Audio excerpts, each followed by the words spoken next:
Today's O-gauge steam locomotives can be mighty impressive in their details, sounds, and effects, but they also come with a mighty impressive price tag. What options do hobbyists on a budget have for adding to their steam locomotive rosters? Hello again, this is Mike with another episode of Toy Train Tips and Tricks. There are many smooth-operating, reliable steam locomotives available on the secondary market if one is willing to search and be patient. The criteria I'm using for this video are, I'm focusing on Lionel Trains products only for the purpose of this video. No Marx, no K-Line, no other manufacturers. That's for another video. The items can generally be found in good to excellent condition for $150 or less. The items have reputations as good pullers, at least 8 to 10 modern cars on straight level track. The items have reputations for reliable, low maintenance operation, and the items are generally easy to maintain and repair. Bargains might also be found among steamers not on this list. The occasional gem sometimes falls through the cracks and sells for a ridiculously low price, but these items are generally available in our price range. So, let's start with 8-wheel steamers. The 284. For more than 20 years, Lionel's small 284 Berkshire steamer has been a staple in the firm's Polar Express and other premium starter sets. While more recent editions will be more expensive, featuring Lion Chief control and other features, older versions with conventional control will turn up in our price range. The most common versions are Polar Express, of course, but other road names are also available. With smooth running can motors, excellent side rod detail, smoke, and sound, these steamers will make a great addition to any layout with 031 and larger curves. The 080. A contemporary with Lionel's small Berkshire, the 080 steam switcher has also been commonly available for more than 20 years. Like the Berkshire, newer models with Lion Chief control will be more expensive, but older conventional control versions are commonly available in the $100 range, give or take. Some models have more side rod detail than others and will be priced accordingly. Like the Berkshire, these models are slightly smaller than true O-scale, but they are proportioned to look good with traditional Lionel rolling stock. The most common version is Union Pacific number 4500. But Pennsylvania and other road names have also been produced. With smooth running can motors, excellent detail for the price, smoke, and digital whistles, these little steamers look great on any Lionel layout. 464. Next is the classic 464 Hudson. Unfortunately, you're very unlikely to find a Lionel 700E or any other variation of the scale Hudson in the price range we're looking at for this video. Likewise, the Postwar number 2046, 2056, 646, and the many MPC-era derivatives of the medium-sized Hudson are usually priced just beyond the price range in good condition. But never fear, if you need a budget Lionel 464 steamer, the Postwar number 2055, 2065, 665, and 685 Baby Hudson can often be found for under $150. These smaller 027 Hudsons are loosely based on a Santa Fe prototype. They feature a minimalist valve gear and details, but feature smoke, magnet traction, and whistling tenders, and they look good with traditional size and smaller 027 rolling stock. They are solid runners, good pullers, and their single-piece shell design makes opening them up for maintenance a breeze. 264.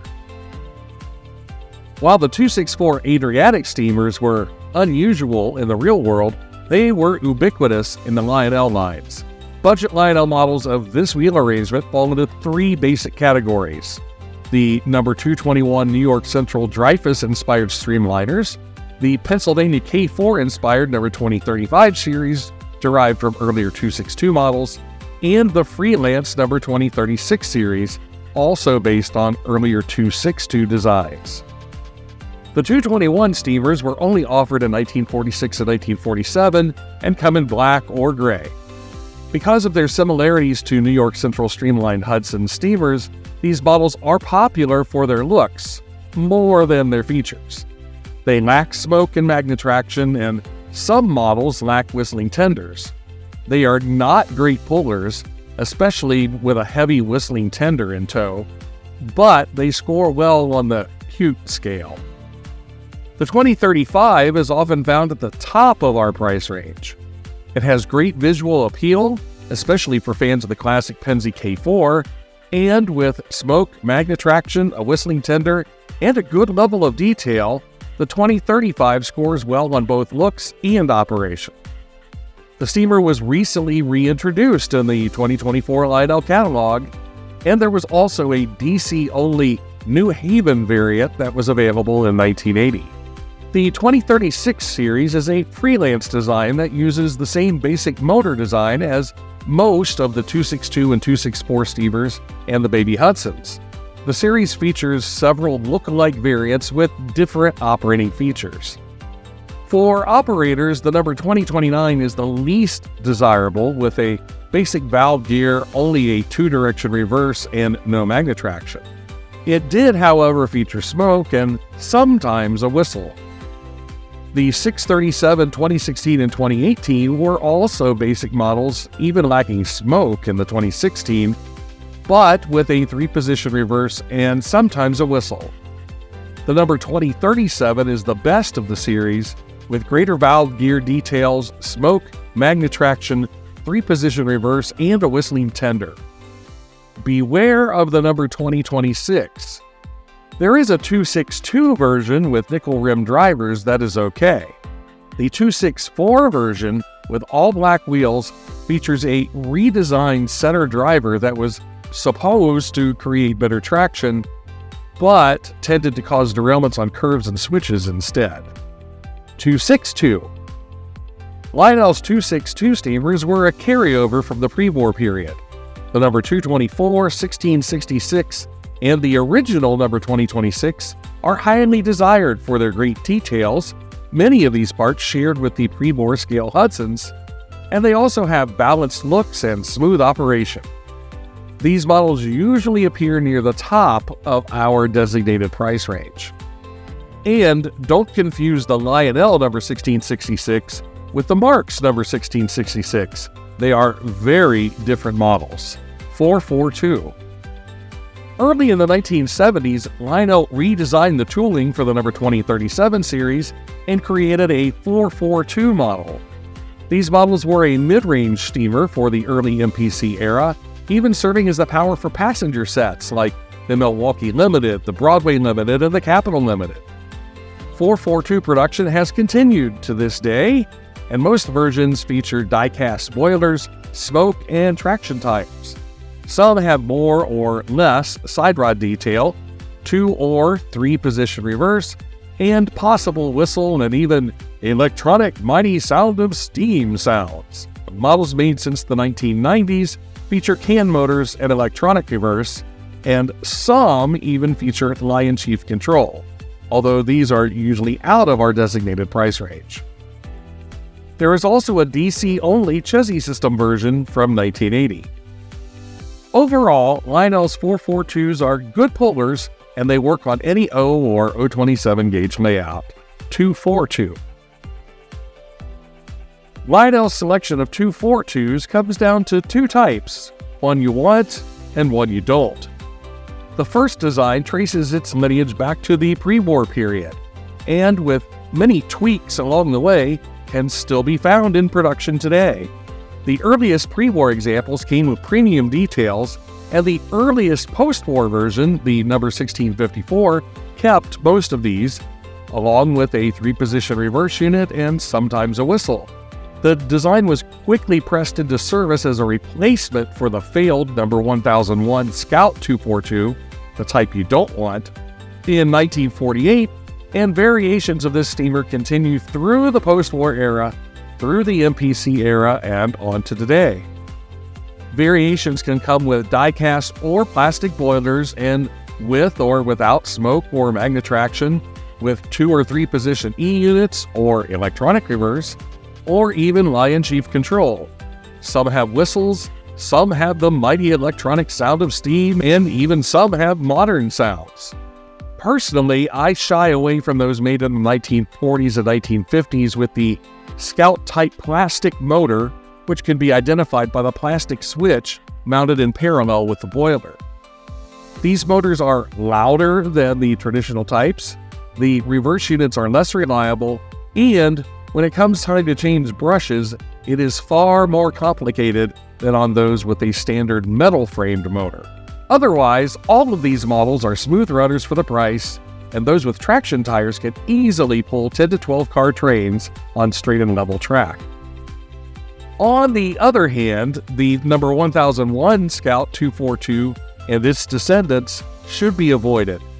They are exceptionally light and are poor pullers.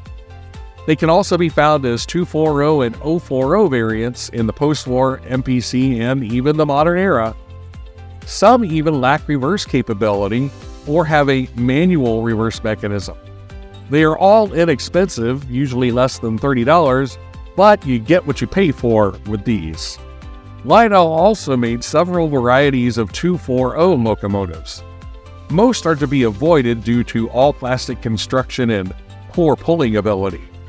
The exception is the oddball number 8310 steamer from the MPC era.